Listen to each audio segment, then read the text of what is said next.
வணக்கம் நண்பர்களே. கண்ணு மூடி கண்ணை திறக்கிறதுக்குள்ளே ஒரு வருடம் காணாமல் போன மாதிரி இருக்குது. ஆனால் உருப்படியாக ஏதாவது இருந்துச்சான்னு யோசிச்சுக்கிட்டே இருக்க வேண்டியதாக இருக்குது. பட் ஒரு அஸ்ட்ராலஜராக இதை எதிர்பார்த்த ஒரு விஷயம்தான். ஏன்னா இதற்கு முன்னாடி இந்த 2025 வருட பலன்களே இதை பற்றி தெளிவாக தான் சொல்லியிருப்போம். நிறைய புதிய புதிய விஷயங்கள் வரும். பட் மனிதர்களை பொறுத்த வரைக்கும் பெரும்பாலும் டிப்ரெஷனுக்குள்ளே தான் இருப்பாங்க, தனிமையை நோக்கி தான் போவாங்க, தேவையில்லாத விஷயங்கள் தான் அதிகமாக இருக்கும் அப்படின்னு. ஸோ கிட்டத்தட்ட இந்த வருடம் முழுவதுமே அப்படித்தான் இருந்துச்சு. சரி, நல்லதோ கெட்டதோ இந்த வருடமானது முடிவை நோக்கி போய்கிட்டு இருக்கு. அடுத்து வரக்கூடிய இந்த 2026 நல்லா இருக்குமா? பார்க்குறதுக்கு முன்னாடி நீங்கள் இது வரைக்கும் நம்ம சேனலை சப்ஸ்கிரைப் பண்ணலைன்னா மறக்காமல் சப்ஸ்கிரைப் பண்ணிக்கோங்க. இந்த வீடியோ உங்களுக்கு பிடிச்சிருந்ததுன்னா ஒரு லைக் கொடுங்க. ஸோ இந்த 2026 வருடத்தினுடைய கிரக அமைப்புகள் அப்படின்னு பார்க்கும்பொழுது மாத கிரகங்களுடைய நகர்வுகள் வழக்கம் போல் இருக்குது. வருட கிரகங்கள்னு சொல்லக்கூடிய சனி, ராகு, கேதுக்கள் இப்போ இருக்கக்கூடிய அதே ராசிகளை தான் இந்த 2026 இருக்காங்க. குரு மட்டும் மிதனத்திலேருந்து கடகராசிக்கு பயிற்சியாகி உச்சகதி அடைகிறாங்க 2026 ஜூன் மாதத்தில். இதற்கு இடையில் கூட்டு கிரக அமைப்புகள் அப்படிங்கிறதும் சில மாதங்களில் அங்கங்கே சஞ்சாரம் செய்துட்டு வரும். ஸோ இப்படி இருக்கக்கூடிய இந்த கிரக நிலவரங்களின்படி இந்த வருடத்தில் மாற்றங்கள் அப்படிங்கிறது பெரிய அளவில் இருக்காது.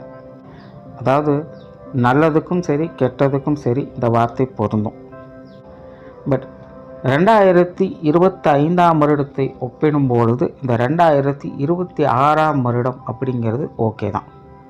ஏன்னா 2025 பொறுத்த வரைக்கும் அசுப கிரகங்களுடைய நிலைகள் தான் பெரும் பலத்தோடு வேலை செஞ்சது. சுப கிரகங்களுடைய நிலைகள் அப்படிங்கிறது அப்பப்போ மட்டும்தான் வேலை செஞ்சது. ஆனால் 2026 பார்த்தீங்கன்னா அசுப கிரகங்களுடைய நிலைகளும் வலுப்பெறுது, சுப கிரகங்களுடைய நிலைகளும் வலுப்பெறுது. அதாவது அப்பப்போ மட்டும் வலுவடைந்து கொண்டிருந்த சுப கிரகங்களுடைய நிலைகள் இந்த 2026 அது எப்போவுமே வலுவான நிலைகளை இருக்கக்கூடிய விஷயங்களை பெறுது. அதனால் இந்த 2025 ஒப்பிடும்போது இந்த 2026 ஓகே தான். பிரச்சனைகள், சங்கடங்கள் எதுவாக இருந்தாலும் அதை சமாளித்து கொள்ளவும் முடியும். இது வரைக்கும் டிப்ரெஷன்லையும் குழப்பத்திலையும் இருந்திருப்போம். இனி இப்படியே இருந்தால் ஆகாது, எதையாச்சும் ஒன்று செய்வோம் அப்படின்னு அடுத்த கட்டத்தை நோக்கி அடி எடுத்து வைப்போம். அந்த மாற்றத்திற்கு நம்ம தயாராகணும், அவ்வளோதான் விஷயம். ஸோ இந்த நிலைகள் தான் ஒவ்வொரு ராசிகளுக்கும் ஒவ்வொரு லக்னத்திற்கும் ஒவ்வொரு விதமான மாற்றங்களை அது கொண்டு வரும். ஆனால் இந்த பதிவில் நம்ம லக்ன ரீதியாக இந்த வருடமானது என்ன மாதிரியான பலன்களை கொடுக்கும் அப்படிங்கிறத பற்றி தான் பார்க்குறோம். ஆனால் இந்த விஷயங்கள் எல்லாமே முழுக்க லக்னத்துக்கு மட்டும்தான் பொருந்தும். ராசி நிலைகள்னு பார்க்கும்போது ஒரு 30-50% எடுத்துக்கலாம். பட் மேஜராக இது எல்லாமே லக்ன ரீதியாகத்தான் சொல்லப்படுது. ஸோ இனி மேற்கொண்டு உங்களுடைய லக்னத்திற்கு என்ன மாதிரியான பலன்கள் இந்த வருடம் இருக்கும் அப்படிங்கிறத பார்க்கலாம். மேஷ லக்னத்தை பொறுத்த வரைக்கும் வாழ்க்கை ஓயாத அலைச்சலுக்கு உட்பட்டதாகவே இருக்கும். நேரனா மூலம் சறுக்குதுங்கிற விஷயத்தை முழுமையாக அவங்க பார்த்துட்டு வந்திருப்பாங்க. அதிகப்படியான அலைச்சல்கள், தேவையில்லாத விரயங்கள், சொந்த பந்தங்களுக்குள்ள காரணமே புரியாத மனஸ்தாபங்கள், காரியங்களில் ஏகப்பட்ட தடை தாமதங்கள், இப்படி சில சிக்கலான விஷயங்களுக்குள்ள இந்த மேஷ லக்னக்காரங்க சிக்கி தவிச்சிட்டு வருவாங்க. ஸோ இந்த வருடம் மேஷ லக்னக்காரங்களுக்கு ஏகப்பட்ட டிஸ்ட்ராக்ஷன்ஸ் இருந்திருக்கும். சரியான ஒரு டெவலப்மெண்ட் இல்லாத ஒரு சூழ்நிலை தான். அதுலேயும் அவங்கவுங்க வயது நிலைகளுக்கு ஏற்ப பார்க்கும்பொழுது அங்கேருந்து அடுத்த கட்ட நிலைகளுக்கு போகணும் அப்படின்னாலே ரொம்பவுமே சிரமப்படக்கூடிய ஒரு சூழ்நிலை. ஏதோ ராசியின் அடிப்படையில் ஒரு சில விஷயங்கள் சரியாக இருக்கும் பட்சத்தில் அவங்க ஏதோ அப்படி இப்படின்னு உருட்டி கொஞ்சம் கொஞ்சமாவது இந்த மாதிரியான பிரச்சனைகள் வெளியில் வந்திருப்பாங்க. மற்றபடி இது லக்ன ரீதியாக மேஷ லக்னம் அப்படிங்கிறது ஓயாத அலைச்சல்களுக்கு உட்பட்டதாகவே இருந்து வந்தது. ஸோ இனி இந்த 2026 வருடம் மேஷ லக்னத்தை பொறுத்த வரைக்கும் இது ஓரளவுக்கு பரவாயில்ல அப்படின்னு சொல்லலாம். இந்த நேரம்னா முளை செருக்குது அப்படிங்கிற நிலைமை போய் ஏதோ எடுக்கிற முயற்சிகளுக்கு தகுந்த பலனையாக பார்க்கலாம் அப்படிங்கிற ஒரு நிலை வரும். வீண் விரயங்கள், அலைச்சல்கள், செலவுகள் போன்ற விஷயங்கள் இருந்துகிட்டு தான் இருக்கும். ஆனால் சுப விரயங்களாக இருக்கும். காரியங்களில் அலைச்சல்களே இருந்தாலும் அதற்கேற்ற வகையில் ஆதாயங்களையும் பார்க்கலாம். ஒரு வேலைக்கு 2 வேலை செய்ய வேண்டிய சூழ்நிலைகள் வந்தாலும் கூட ஒரு பிரயோஜனமான விஷயங்களுக்காக செய்ய வேண்டியதாக இருக்கும்.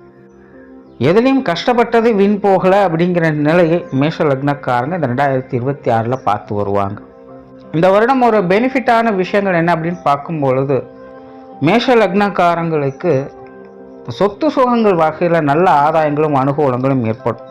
ஸோ மேஷ லக்னக்காரங்க உங்களுடைய இல்லத்தில் இருக்காங்க அப்படின்னாலே அவங்களுடைய அமைப்பின்படி அவங்களுக்கு இந்த அசட் சம்பந்தப்பட்ட விஷயங்கள், வீடு நிலபுலங்கள் சம்பந்தப்பட்ட விஷயங்கள், வாகன ரீதியான விஷயங்கள், பூர்வீக சொத்துக்கள் சம்பந்தப்பட்ட விஷயங்கள், இது எல்லாத்துலேயுமே ஒரு அனுகூல அமைப்புகளை இது ஏற்படுத்தக்கூடிய ஏதோ ஒரு வகையில் அதன் மூலமாக ஆதாயங்களையும் முன்னேற்றங்களையும் பார்த்து வருவாங்க.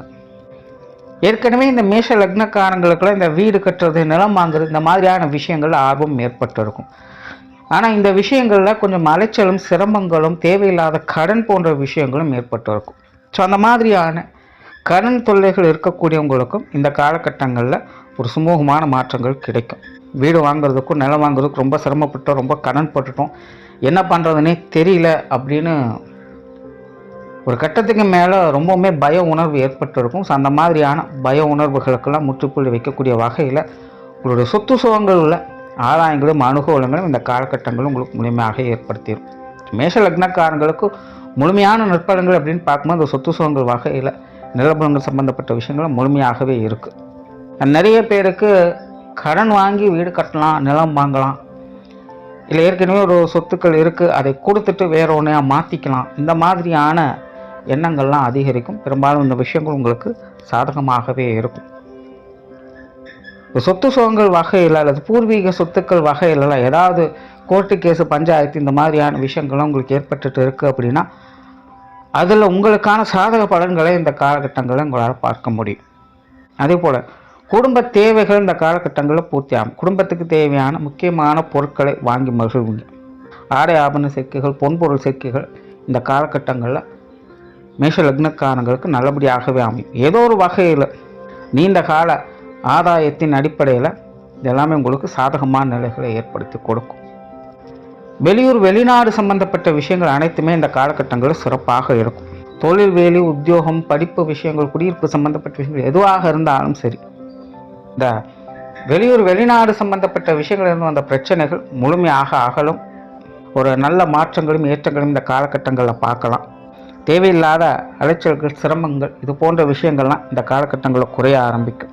அதே போல் மேஷ லக்னக்காரங்களுக்கு தன்னம்பிக்கை, தைரியம் அதிகரிக்கக்கூடிய ஒரு காலகட்டம் தான். என்னதான் ஒரு பக்கம் சிரமங்கள், அலைச்சல்கள் போயிட்டு இருந்தாலும் கூட எதிலையும் பின்வாங்காமல் எதுவாக இருந்தாலும் பார்த்துக்கலாம் அப்படிங்கிற அந்த மனோ தைரியம் ஏற்படும். வெளி இடங்களில் உங்களுடைய மதிப்பு மரியாதைகள் கூடும். பொறாமை, போட்டிகள் போன்ற விஷயங்கள்லாம் இந்த காலகட்டங்களில் முழுமையாக விலகும். மேஷ லக்னக்காரங்களுக்கு இந்த தேவையில்லாத எதிர்ப்புகள் அப்படிங்கிறது இந்த காலகட்டங்களில் பெருசாக வேலை செய்யாது. யாராவது உங்களை எதிர்க்கணும் அப்படின்னு நினச்சா கூட அவங்களால முழு பலத்தோடு செயல்பட முடியாது. ஏதோ ஒன்று ஆரம்பிப்பாங்க, அப்புறம் இடையிலே அவங்க பின்வாங்கிடுவாங்க. முழுசாக எதையும் அவங்களால முடிக்க முடியாது. அதனால் வீண் எதிர்ப்புகள் அப்படிங்கிற இந்த காலகட்டங்களில் பெருசாக உங்ககிட்ட எடுபடாது. கரியர் பேஸ்டான விஷயங்கள் இந்த காலகட்டங்களில் ரொம்பவுமே சாதகமாக இருக்குது. பெரும்பாலும் மேஷ லக்னக்காரங்க அதிகமாக அஃபெக்ட் ஆகக்கூடிய விஷயங்கள் இதுவாக தான் இருக்குது. ஒரு 25 வயதுக்கு மேலே இருக்காங்க அப்படின்னாலும் இந்த தொழில், வேலை, உத்தியோகம் அப்படிங்கிறது மேஷ லக்னக்காரங்களுக்கு எதிர்பார்த்தபடி இருக்கிறது இல்லை. மெயினாக இங்கே தான் இந்த நேரம்னா முளை செருக்குதுங்கிற நிலம். ஆரம்பிக்கும் போது எல்லாம் நல்லா தான் இருக்குது, ஆனால் முடியும் போது சரியில்லை அப்படிங்கிற மாதிரி இருக்கும். 10 ரூபா சம்பாதிச்சாலும் அதுக்கு மேலே செலவுகள் தயாராக இருந்துக்கிட்டு இருக்கும். ஸோ எவ்வளோ சிரமப்பட்டாலும் எவ்வளோ கஷ்டப்பட்டாலும் இதுக்கு ஒரு எண்டே இல்லைங்கிற மாதிரி எல்லாமே போய்கிட்டு இருக்கும். ஒரு 10 ரூபா உருப்படியாக எடுத்து வைக்க முடியல, நிம்மதியே இல்லை அப்படிங்கிற மாதிரி தான் தொழில், வேலை, உத்தியோகங்கள் போய்கிட்டு இருக்கும். பட் இந்த 2026 இந்த தொழில், வேலை, உத்தியோக ரீதியாக ஒரு நல்ல மாற்றங்களையும் ஏற்றங்களையும் பார்க்க முடியும். பெரிய அளவில் பிரச்சனைகள் இருக்காது. எதுவாக இருந்தாலும் சுமூகமாக முடிச்சுக்கலாம். புதிய வேலை வாய்ப்புகள், தொழில் வாய்ப்புகள் போன்ற விஷயங்கள் சாதகமாக இருக்கும். நிறைய பேருக்கு இந்த இடமாற்றங்கள் அப்படிங்கிறது தவிர்க்க முடியாததாக இருந்திருக்கும். சிலலாம் பார்த்திங்கன்னா தொழில், வேலை, உத்தியோகத்தை மாற்ற வேண்டிய கட்டாயத்துக்கு தள்ளப்பட்டிருப்பாங்க, இல்லை அவங்களுக்கே பிடிக்காமல் மாற்றலாம் அப்படிங்கிற ஐடியாவில் இருந்துகிட்டு இருப்பாங்க. ஸோ அந்த மாதிரியான விஷயங்கள்லாம் இந்த காலகட்டங்கள் உங்களுக்கு நல்லபடியாகவே இருக்கும். பயப்பட வேண்டியதில்லை. எதுவாக இருந்தாலும் தைரியமாக எடுத்து செய்யலாம். மாறணும் அப்படின்னு நினச்சாலும் தாராளமாக மாறிக்கலாம். இல்லை மாற்றம் உங்களுக்கு தானாகவே தேடி வருது அப்படின்னாலும் அக்செப்ட் பண்ணிக்கலாம். மெயினாக இம்போர்ட் எக்ஸ்போர்ட் பண்ணக்கூடியவங்களுக்கு இந்த காலகட்டங்கள் ரொம்பவுமே சாதகமாக இருக்குது. இந்த வெளியூர் வெளிநாடு சம்மந்தப்பட்ட விஷயங்கள் அனைத்துமே மேஷ லக்னக்காரங்களுக்கு நல்ல முறையில் கை கொடுத்து வரும். ஏதோ ஒரு வகையில், எதிர்பாராத வகையில், தக்க தருணத்தில் உங்களுக்கு எல்லா உதவிகளையும் இது கொடுத்துக்கிட்டு தான் இருக்கும். பெருசாக எந்த ஒரு தங்கு தடை அப்படிங்கிறது அதில் இருக்காது. ஜென்ரலாகவே தொழில், வேலை, உத்தியோகம் சம்மந்தப்பட்ட விஷயங்கள் மேஷ லக்னக்காரங்கள் எல்லா வகையிலுமே இந்த வருடம் கொஞ்சம் நல்ல முறையில் கை கொடுத்துட்டு வருது. இந்த சிவில் ஒர்க் செய்யக்கூடியவங்க, எஜுகேஷனல் சம்மந்தப்பட்ட விஷயங்கள் இருக்கக்கூடியவங்க, விவசாயம், மீடியா சம்மந்தப்பட்ட விஷயங்களில் ஈடுபட்டு இருக்கக்கூடியவங்க, வியாபாரம் செய்யக்கூடியவங்க, ஆன்மீக சம்மந்தப்பட்ட விஷயங்களில் இருக்கக்கூடியவங்க, டிரான்ஸ்போர்ட் சம்மந்தப்பட்ட விஷயங்கள், ஃபினான்ஸ் செக்டாரில் இருக்கக்கூடியவங்களுக்கு, ஜுவல்லரி சம்மந்தப்பட்ட விஷயங்களில் இருக்கக்கூடியவங்களுக்கெல்லாம் இந்த வருடம் ஒரு சாதகமான வருடம் அப்படின்னு சொல்லலாம். எந்த ஒரு விஷயமாக இருந்தாலும் ரொம்ப அசால்ட்டாக சமாளிச்சிடுவாங்க. பெரும்பாலும் இந்த விஷயங்கள்லாம் இவங்களுக்கு முன்னேற்றத்தை கொடுக்கக்கூடிய வகையில் தான் அமைஞ்சு வரும். பார்ட்னர்ஷிப் சம்மந்தப்பட்ட விஷயங்கள், வாடிக்கையாளர்கள் சம்மந்தப்பட்ட விஷயங்கள் இதெல்லாமே கூட இந்த வருடம் உங்களுக்கு சாதகமான முறைகளிலே செயல்பட்டுக்கிட்டு வரும். பொருளாதாரம் சம்மந்தப்பட்ட விஷயங்கள் இந்த வருடத்தை பொறுத்த வரைக்கும் ஒரு அளவான நிலைகளில் தான் இருக்குது.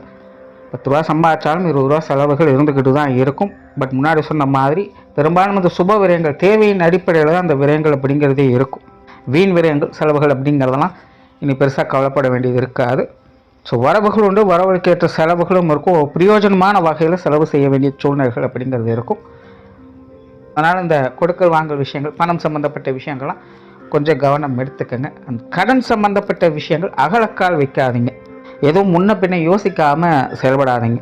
ஏன்னா மேஷ லக்னத்தை பொறுத்த வரைக்கும் 10 ரூபா காசு கைக்கு வந்ததுனால அது எப்படி கரையணும் அப்படிங்கிறத பற்றி தான் யோசிக்கும். அதனால் அந்த கடன் சம்மந்தப்பட்ட விஷயங்கள்லாம் கொஞ்சம் முன்ன பின்ன யோசித்து நிதானமாக செயல்பட்டு வாங்க. எதிலும் அகலக்கால் வைக்காமல் கொஞ்சம் தேவையின் அடிப்படையில் இந்த விஷயங்களை மேற்கொள்ளுது. மாணவர்களுக்கு இந்த வருடம் ரொம்பவுமே மிகச்சிறந்த வருடமாக அமைஞ்சிருக்கு. மாணவர்களுடைய தேவைகள் எல்லா வகைகளுமே பூர்த்தியாகும். மாணவர்கள் அவங்கவங்க நிலைகளுக்கேற்ப பெருமைப்படக்கூடிய விஷயங்களை இந்த வருடம் பார்ப்பாங்க. படிக்காதவர்களை கூட படிக்காத மேதைகளின் பேர் வாங்கி கொடுக்கக்கூடிய வகையில் இந்த கிரக அமைப்புகள் உங்களுக்கு சிறப்பாகவே செயல்படும். ஸோ மேஷ லக்னக்காரங்க கல்வி வித்தைகளை, கெட்டிக்காரத்தனத்தை காட்டக்கூடிய ஒரு காலகட்டமாக இருக்கும். அது சார்ந்த விஷயங்கள், காரியங்கள் எல்லாமே உங்களுக்கு சுமூகமாகவே இருக்கும். நல்ல வளர்ச்சிகளையும் இது சார்ந்த விஷயங்களை பார்த்து வருவீங்க. கலை நாயம் மிக்கவங்களாக மாற முடியும். குடும்ப விஷயங்கள், காரியங்கள், ஏற்கனவே மேஷ லக்னக்காரங்களுக்கு இந்த குடும்பத்துக்குள்ளே ஓயாத அலைச்சல்கள் தவிர்க்க முடியாததாகவே இருக்கும். சமீப காலங்களில் மேஷ லக்னக்காரங்க குடும்ப காரியங்களில் அதீதமான ஈடுபாடுகளை காட்டுவாங்க. ஆனால் அளவுக்கு மீனால் அமுதம் நஞ்சுங்கிற மாதிரி ஓயாமல் வேலை செய்கிறதே அவங்களுக்கு தேவையில்லாத களைப்புகளை ஏற்படுத்திக்கிட்டு இருக்கும். பார்த்து செய்யக்கூடிய விஷயங்கள் என்னதான் நல்லதாக இருந்தாலும் கூட கடைசி நேரத்தில் ஏதோ சலிச்சு போகக்கூடிய விஷயங்களை பார்க்க வேண்டியதாக தான் இருக்கும். மோசம் சொல்கிறதுக்கு எதுவும் இல்லை, ஆனாலும் அலைச்சல் தொந்தரவுகள் இருந்துக்கிட்டு தான் இருக்குன்னு புலம்ப வேண்டிய சூழ்நிலை தான். ஸோ இந்த மாதிரியான விஷயங்கள் இந்த 2026 ஓரளவுக்கு கட்டுக்குள்ளே வரும். ஸோ முழுமையாக மாறும்னு சொல்கிறதுக்குள்ள பட் இருந்தாலும் ஓரளவுக்கு கட்டுக்குள்ளே கொண்டுட்டு வந்துடலாம். குடும்பத்துக்குள்ளே தேவையில்லாத செலவுகள், விரயங்கள் போன்ற விஷயங்கள் குறைய ஆரம்பிக்கும். சுப செலவுகள் அதிகரிக்கும். குடும்பத்துக்குள்ள சுப விசேஷங்கள், காரியங்கள் ஏற்படும். குறிப்பாக மேஷ லக்னக்காரங்களுக்கு இந்த புத்திரவாக்கிய அமைப்புகள், குழந்தைகளுக்கான சுப விசேஷங்கள், காரியங்கள், அதே போல் முதியோர்களுக்கான சுப விசேஷங்கள், காரியங்கள்னு குடும்பத்துக்குள்ளே நல்ல விஷயங்களை எதிர்பார்க்கலாம். பெற்றோர்கள் சம்பந்தப்பட்ட விஷயங்கள் இந்த காலகட்டங்கள் உங்களுக்கு சாதகமாகவே இருக்குது. பெற்றோர்கள் வகையில் மன மகிழ்ச்சி தரக்கூடிய விஷயங்களை பார்த்து வருவீங்க. பெருசாக எந்த ஒரு சங்கடமும் இருக்காது. இது வரைக்கும் பெற்றோர்களோட உடல்நல விஷயங்கள் கொஞ்சம் தேவையில்லாத அலைச்சலும் டென்ஷனையும் ஏற்படுத்திக்கிட்டு இருக்கும். இந்த வருடம் பெருசாக எந்த ஒரு பிரச்சனையும் இல்லை, எல்லாமே சமாளிச்சுக்கலாம். ஒரு நார்மலான விஷயங்களாக தான் எதிர்பார்க்க முடியும். அவங்களோட உடல்நல விஷயங்கள்லாம் பெருசாக தொந்தரவுகள் இருக்காது. உடன்பிறப்பு சார்ந்த விஷயங்களும் அப்படித்தான். பெருசாக தொந்தரவுகள் எதுவும் இருக்காது. எதுவாக இருந்தாலும் சமாளிக்கக்கூடிய நிலைகள் தான். மூத்த உடன்பிறப்புகள் வகையில் மட்டும் கொஞ்சம் தேவையில்லாத டென்ஷன், அலைச்சல்கள் தவிர்க்க முடியாதாக இருக்கும். நிறைய கருத்து வேற்றுமைகள், மனசஞ்சலங்கள் இருந்துக்கிட்டு தான் இருக்கும். குறிப்பாக மேஷ லக்னக்காரங்க இப்போ சமீப காலத்தில் இந்த மூத்த உடன்பிறப்புகள் வகையில் கொஞ்சம் பட்டுப்படாமல் இருக்கக்கூடிய விஷயங்களை அதிகமாக பார்த்துட்டு வந்திருப்பாங்க. ஸோ இந்த வருடம் அந்த மாதிரியான மனஸ்தாபங்கள் கொஞ்சம் குறைய ஆரம்பிக்கும். இளைய உடன்பிறப்புகள் வகையில் பெருசாக தொந்தரவுகள் எதுவாக இருந்தாலும் சமாளிச்சுக்கலாம். மூத்த உடன்பிறப்புகள் வகையில் ஏற்ற இறக்கங்கள் கொஞ்சம் கம்மியாகும், எதுவாக இருந்தாலும் சமாளிக்கக்கூடிய நிலைகள் உண்டு.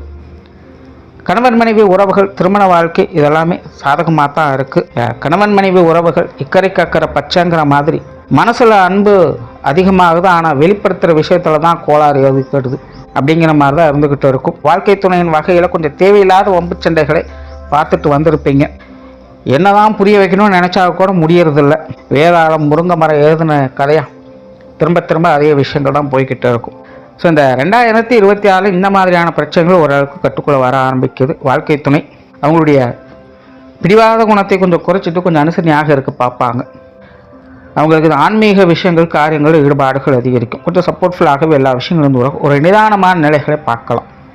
அந்த திருமண அமைப்புகள் இந்த வருடம் ஓரளவுக்கு சாதகமாக இருக்குது. லக்ன அடிப்படையில் பார்க்கும்போது மேஷ லக்னக்காரங்களுக்கு இந்த திருமண விஷயங்கள், காரியங்கள் அப்படிங்கிறது கொஞ்சம் டென்ஷனையும் அலைச்சலும் கொடுக்கத்தான் செய்யும். நிதானம் தேவை. குழந்தை பாக்கிய அமைப்புகள் சாதகமாக தான் இருக்குது. ஏற்கனவே மேஷ லக்னக்காரங்க குழந்தைகள் வகைகளும் கொஞ்சம் தேவையில்லாத அலைச்சலும் டென்ஷனும் அதிகமாக பார்த்துட்டு வராங்க. குழந்தைகளோட வாழ்க்கையில் பெருசாக முன்னேற்றம் இல்லை. குழந்தைகளுடைய காரியங்களில் தேவையில்லாத மன கஷ்டங்கள், மன விரோதங்கள் தவிர்க்க முடியாததாகவே இருந்துகிட்டு இருக்கும். சின்ன சின்ன விஷயங்கள் கூட சேர வேண்டியதாக தான் இருக்கும். குறிப்பாக பருவ வயதுக்குள்ள இருக்கக்கூடிய குழந்தைகள், அதற்கு மேற்பட்ட குழந்தைகள்லாம் சமாளிக்கிறது அப்படிங்கிறதே கஷ்டம். சொல் பேச்சு சுத்தமாக கேட்க மாட்டாங்க. ஆகாதவங்க நின்னாலும் குத்தம், உட்கார்ந்தாலும் குத்தங்கிற மாதிரி தான் கணவன் மனைவி உறவுகளாகட்டும், குழந்தைகள் சம்பந்தப்பட்ட விஷயங்களாகட்டும் மேஷ லக்னக்காரங்களுக்கு போய்கிட்டு இருக்கும். இந்த வருடம் அந்த மாதிரியான சங்கடங்கள் ஓரளவுக்கு கொஞ்சம் கட்டுப்பாட்டுக்குள்ளே வரும். கணவன் மனைவி உறவுகள் ஓரளவுக்கு அண்டர்ஸ்டாண்டிங்கில் போயிடும். பட் குழந்தைகள் சம்பந்தப்பட்ட விஷயங்கள் வரும்பொழுது சின்ன சின்ன டிஸ்ட்ராக்ஷன்ஸ் இருக்கத்தான் செய்யும். முழுமையாக எல்லா விஷயங்களும் சரி ஆகிடும் அப்படின்னு சொல்கிறதுக்கு இல்லை. ஆனால் 2025 ஒப்பிடும்போது 2026 ஓகேன்னு தான் சொல்லணும். ஓரளவுக்கு பரவாயில்ல, அட்ஜஸ்ட் பண்ணி போய்க்கலாம். காதல் சம்பந்தப்பட்ட விஷயங்கள் மேஷ லக்னக்காரங்களுக்கு கொஞ்சம் சங்கடத்தை தான் கொடுக்குது. ஏற்கனவே மேஷ லக்னக்காரங்க அந்த காதல் விவகாரங்களில் சமீப காலத்தில் ஏகப்பட்ட பிரச்சனைகளை பார்த்து வந்திருப்பாங்க. இங்கே பிடிச்சா அங்கே பிடிக்காது, அங்கே பிடிச்சா இங்கே பிடிக்காது. யார் எப்போ எப்படி மாறுவாங்க அப்படின்னு சொல்கிறதுக்கே வழி இல்லை. விருப்பம்னு ஒன்று இருக்கா இல்லையா அப்படிங்கிறது ஒரு குழப்ப நிலை தான். அதனால் இந்த காதல் விவகாரங்கள் எல்லாத்துலேயும் மேஷ லக்னக்காரங்க கொஞ்சம் கவனத்தோடு இருக்கிறது நல்லது. இந்த வருடம் அதே நிலை தொடர்கிறது தான், பெருசாக மாற்றம் எதுவும் இல்லை. உற்றார் உறவினர்கள், நண்பர்கள் சம்பந்தப்பட்ட விஷயங்கள், ஏற்கனவே இந்த மாதிரியான விஷயங்கள், காரியங்களில் மேஷ லக்னக்காரங்க பட்டும்படாமல் தொட்டும் தொடாமல் இருக்க வேண்டிய விஷயம்தான். எதுக்கு கோச்சிட்ருக்குறாங்க, எதுக்கு முறைக்கிறாங்க, எதுக்கு சிரிக்கிறாங்க அப்படிங்கிறதே புரியாது.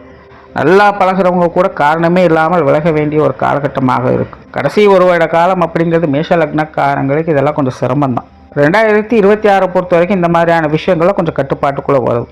நண்பர்களாகட்டும், உறவினர்களாகட்டும் கொஞ்சம் அனுசரணையாக இருப்பாங்க. குறிப்பாக நண்பர்கள் சம்மந்தப்பட்ட விஷயங்கள் எல்லா விஷயங்களும் ஒத்து போயிடும்.